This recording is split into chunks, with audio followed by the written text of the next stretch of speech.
Week 17 is just about in the books, and so is the rest of the regular season. And Baker Mayfield has another A-plus performance. It's starting to sound redundant. I know it's starting to sound like I just give him an A-plus every week. But for the third time in the last 3 weeks, Baker Mayfield was lights out stellar. This time in a blowout against the Carolina Panthers. And if you go back 4 weeks ago, week 14, Baker Mayfield only earned an A- against a Las Vegas Raiders team that was blitzing the living hell out of him. In fact, Baker Mayfield has 7 A-plus games this season in 16 games graded and 11 great plus games. Now, a great plus game is just a B-plus or better. Since I've started charting games, if your starting quarterback turns in a B-plus performance or better, you're over 65% against the spread. And a lot of the time when you lose, you're playing against another team whose quarterback had a great plus game. It's a really good benchmark for a quarterback carrying a team. That brings Baker Mayfield's GPA on the season to a 3.46. What does that mean? I grade every snap of every game.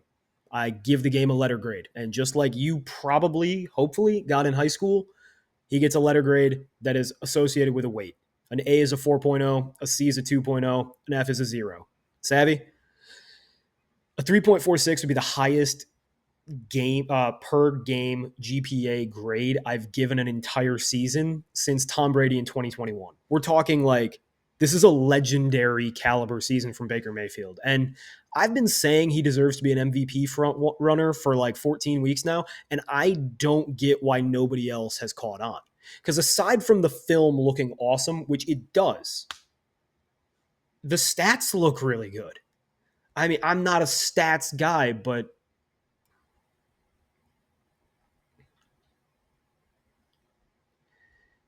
the guy's up to 4,279 passing yards with 39 touchdowns and 15 interceptions. I mean, that's already on its own a really, really good stat line.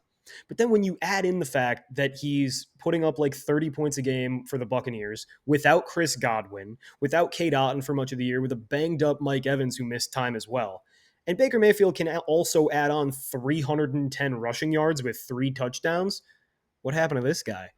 I mean, you're putting up almost 5,000 yards on the season, assuming he has another game like the ones he's been playing lately in week 18.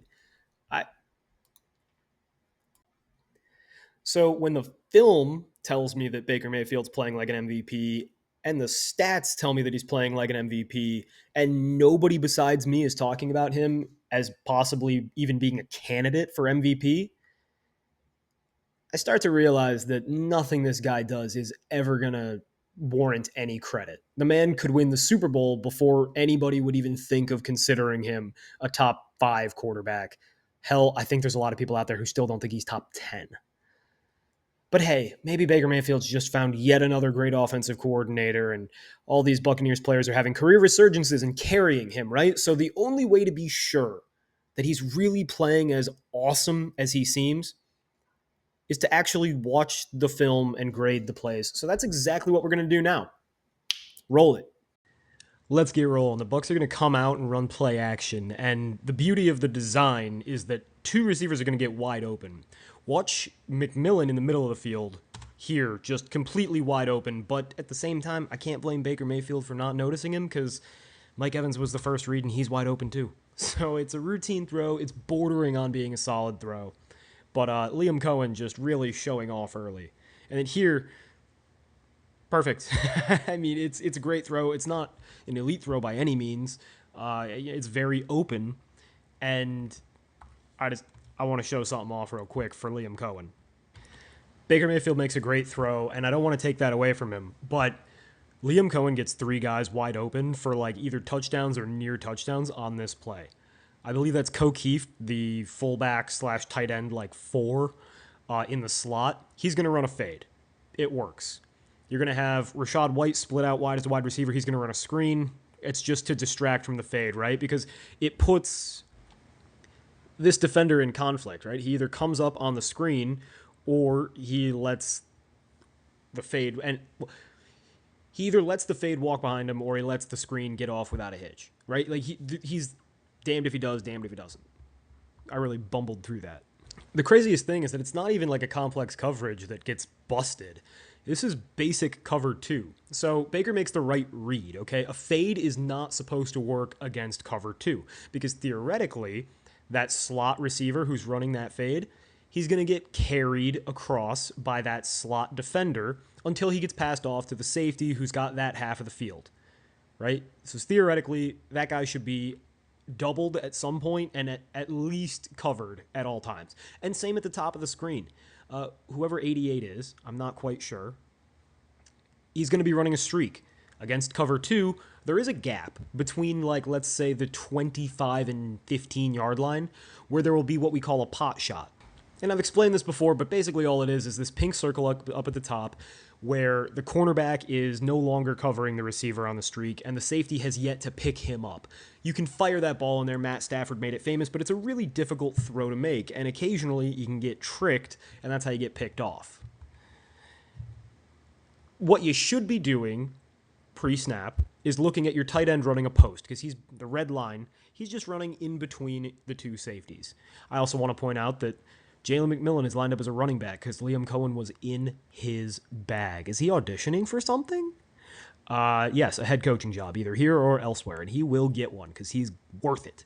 Anyway, Baker makes the proper read pre-snap. It bears itself out post-snap, and while he could have thrown probably a touchdown to either the fade or the streak, he basically threw a touchdown to the post, and it was much, much safer. So, job couldn't have been easier for him, but it's a difficult throw to make nonetheless. Roll the film. Like I said, nice ball.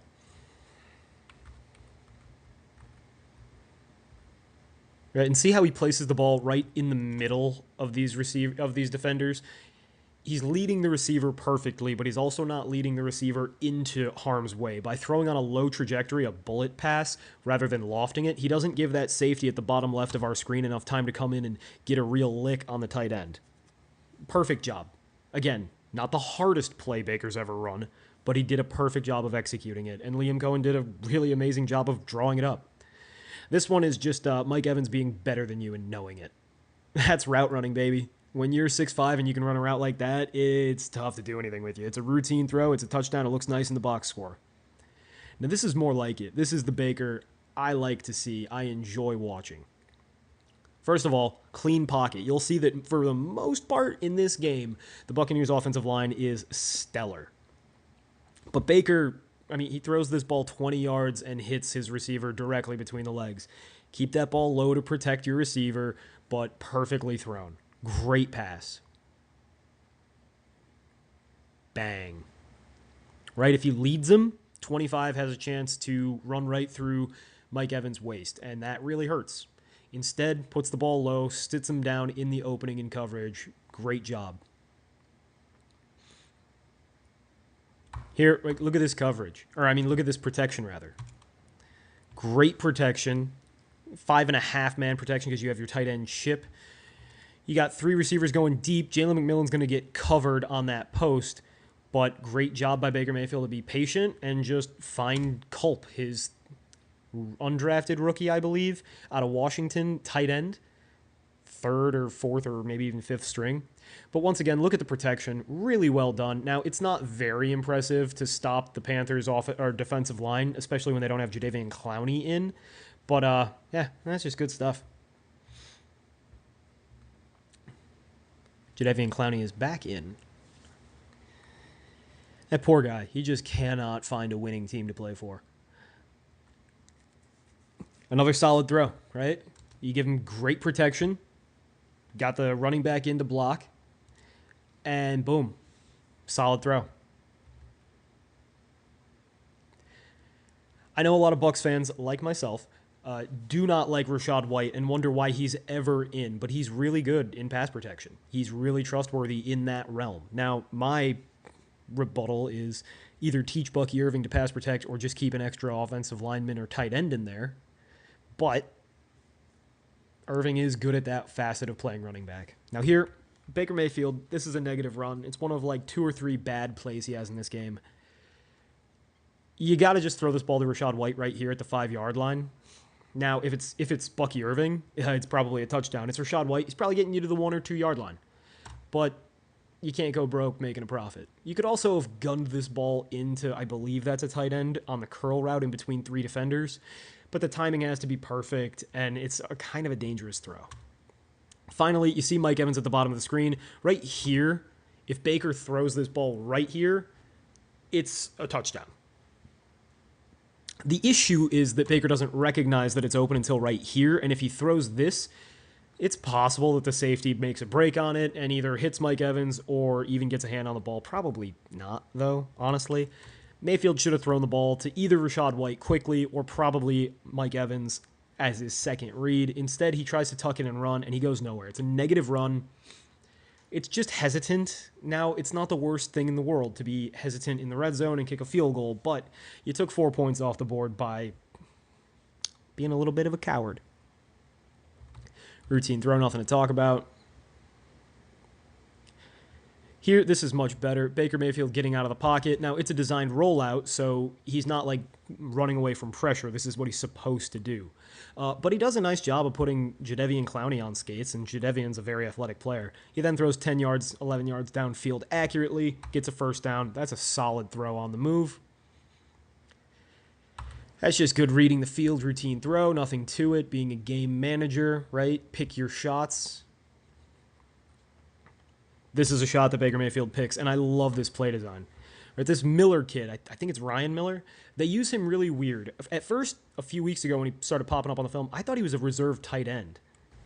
So, the reason I thought he was a tight end is because he often blocks, and they line him up like almost where a Gesicki or a Johnny Smith would line up as like a slot tight end. Anyway, here he starts in the near slot, again, kind of like a tight end, and he does a little chip block, right? He runs and he puts some hands on that defensive tackle, and then after that, slips out and runs this weird veer diagonal route where he's just basically running a straight line to the front left pylon. You're going to have backup receivers Trey Palmer and Raheem Jarrett just running clear out routes, like they're both just kind of running to the right pylon, trying to move defenders away from the intended target. It's a really great play design. I'm a fan of it. Liam Cohen impressed me yet again. Roll the film, and please, for the love of God, Bucks, hire Liam Cohen to be your head coach. Just promote his ass. Ball goes too high. It's a bad throw, but the play design is brilliant, and it could have been a touchdown if it was thrown a little bit better. Also note, I diagrammed it, but I forgot to mention it. 87, your backup tight end, he's going to motion across and then basically fill the hole vacated by Miller as a blocker. Right? So Payne Durham is going to be blocking the right end of your offensive line. It's just well designed. It accounts for protection and getting dudes open, and you get a nice rep to rest Jalen McMillan and Mike Evans, right? It's great. Mike Evans is open on the fade. Don't run. Okay, well, it's neutral run. It's fine. It's the same as a check down. But look at the top of the screen. Mike Evans, fade. Hit him. Hit him. Put that ball up high, but Baker's looking to the other side. And what was Baker looking at? Jalen McMillan being covered. Smart not to throw it to McMillan. Smart not to throw it to Miller on the post, I guess. But Mike Evans is open. You don't have to be a runner, Baker. Whatever. Still, it's a neutral play. It's not even bad. It's just could have been better. You know that a player is playing awesome when your biggest critique of him is, he could have scored a touchdown there, but instead he had a nice play. This is another one. Look at the offensive line. Right? Look at all this time. Gadecki putting Jadeveon Clowney on his butt. We love to see it. Now Gadecki gets torched like 2 plays later. But we won't talk about that yet. For now, 6 seconds in the pocket for Baker Mayfield, and he just misses the throw to Culp. You know it's great protection when all the receivers finish running their routes, stop, pause, and then like don't know what to do with all this extra time. 2, 3, 4, 5, 6. Ball's gone. Ugh, too high. It's a bad throw. One of Baker Mayfield's 2 misses in this game. Egregious. Little play action, screen, and it's 42 yards, and Baker Mayfield deserves none of them. But that's how box scores work, and it's why we don't trust them. It's why we watch the film ourselves. Now here, again, Baker Mayfield's going to get a nice touchdown pass, and he did nothing during it. It's a routine throw. That's all Mike Evans. Remember when I said that Gadecki was going to get torched? Gadecki gets torch. This is a no-fault sack. It has nothing to do with Baker Mayfield. It has everything to do with Jadeveon Clowney simply being a better caliber of athlete than Luka Decky. Happens. Whoop. Clowney's offsides and he knows it, so he just kind of steps off. And Baker Mayfield takes advantage with a great throw into triple coverage. Now, it's that Miller kid again, and he's doing a weird diagonal route over the middle again. Perfect placement into quadruple coverage, basically, right? But you'll see from the tight copy, Baker Mayfield puts the ball once again directly in the middle of those four defenders. Now, he doesn't lead the receiver, because leading the receiver runs him directly into Michael Jackson, number 2 on the left. He also doesn't, lead him upfield, because you want to make sure you get that big completion. It's a great job of understanding what you're looking at and modifying your ball placement to protect your receiver and ensure a catch. Also a good job by Miller to actually come down with it. There's solid little curl. See, I love this throw. This is a great throw in my opinion. It's just a miscommunication between Mayfield and Evans. Again, good protection.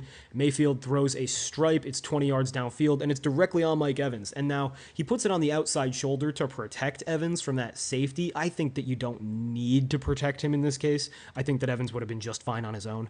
But Baker's being a little careful. I think it's a good ball, arguably even a great ball. It's just a miscommunication. And Evans knows he could have caught it if he just expected a back shoulder. He just wasn't seeing it the same way. And that's going to happen.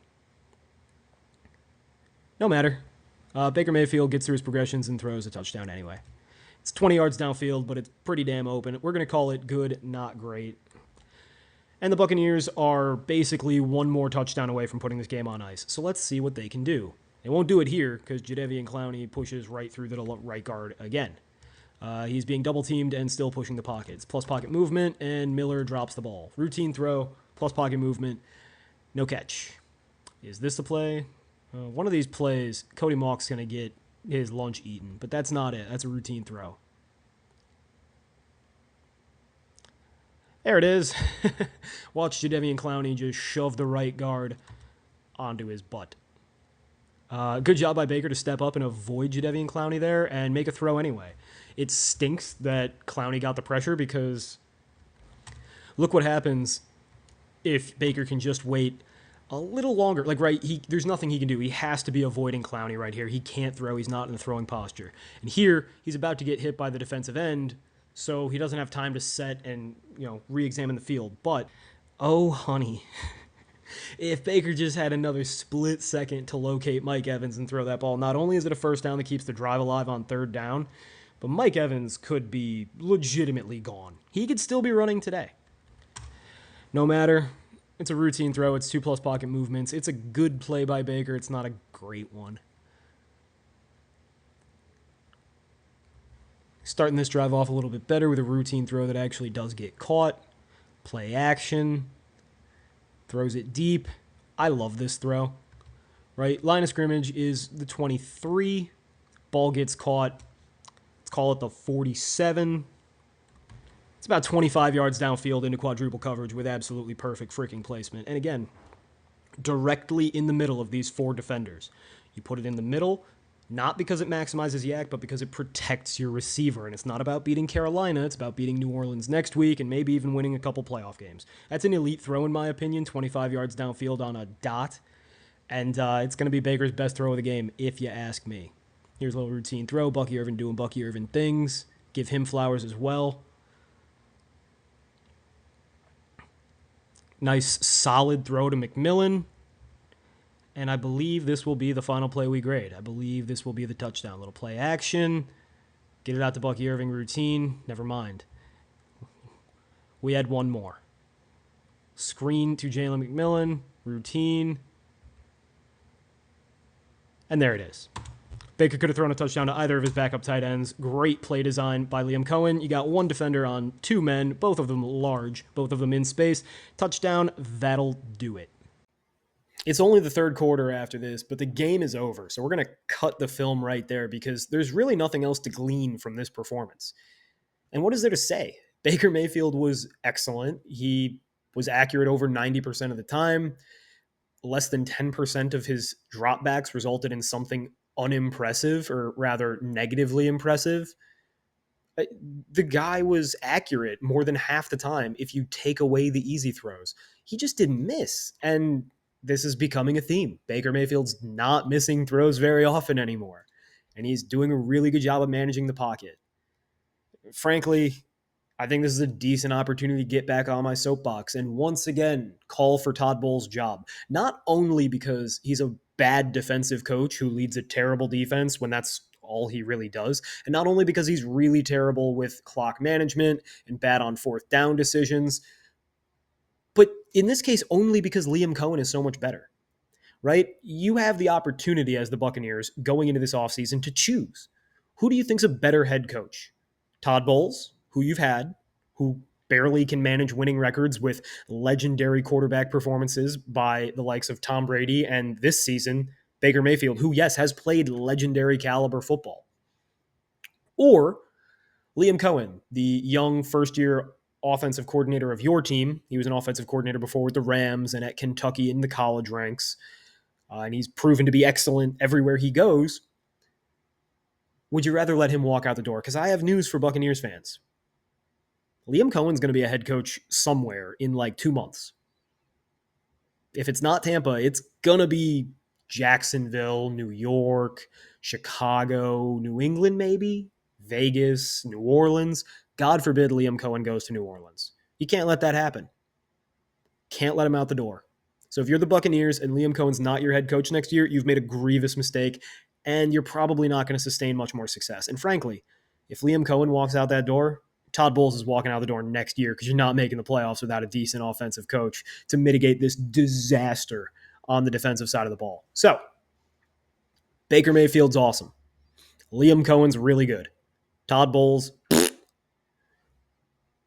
Buccaneers, it's the answer is obvious, although it's unorthodox. It's not often that you fire your head coach to promote your offensive coordinator in the midst of a winning season when you're probably going to win your division and go to the playoffs. But it's also not normal or ordinary to sustain success in the NFL, make the playoffs all the time, win a Super Bowl. So if you want to do great things, you got to do unordinary things. Let's hope the Glazers and general manager Licht have the stones, although I doubt it. All right. With all that said, we have probably graded the last Baker Mayfield game of the regular season. Maybe in 2 weeks we get to see him against either the Vikings, the Lions, or even the Commanders. But until then, I'm just going to keep grinding film. So, Asta,